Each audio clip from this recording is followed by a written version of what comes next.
music. Yan, subukan po natin. At syempre, may bago silang product, Mega Screen. Yan.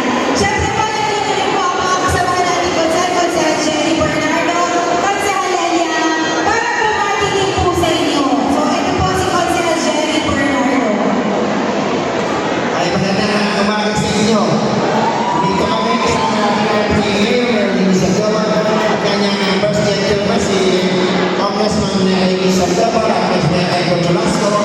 Kami mga kasama ko sa atin na dito ngayon. Si Maria Torres, Liliano, at ako po, si Jenny Bernardo.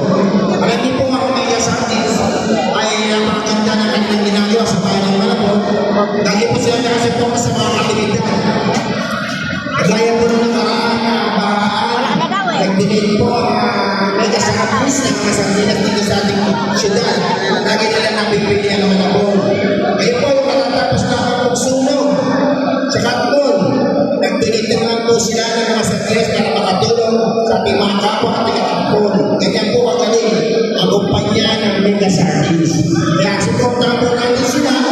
Kasama nyo kami, namumuno sa ating bayan ng Malabon, ang Isang Gawan, sa ating Isang Gawan.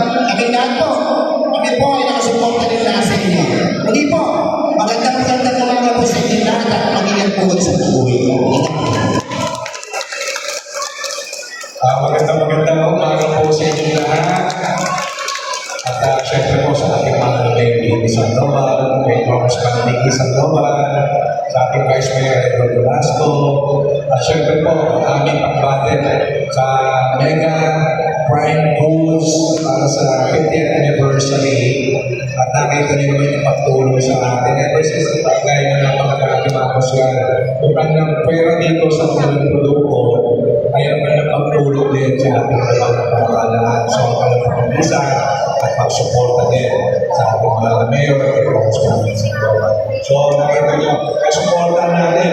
Actually, ang Mega Sardines, paborito ko yun dahil ang kanyang pag-ano ng mga produkto na talagang malinis para wala kayong mga papapasin na hindi makahinga lahat. Para gusto niya yung produkto nila.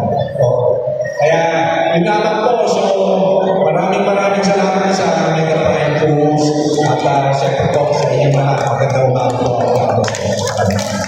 Ay, mga Mega Sardines, gumaan. Talaga yan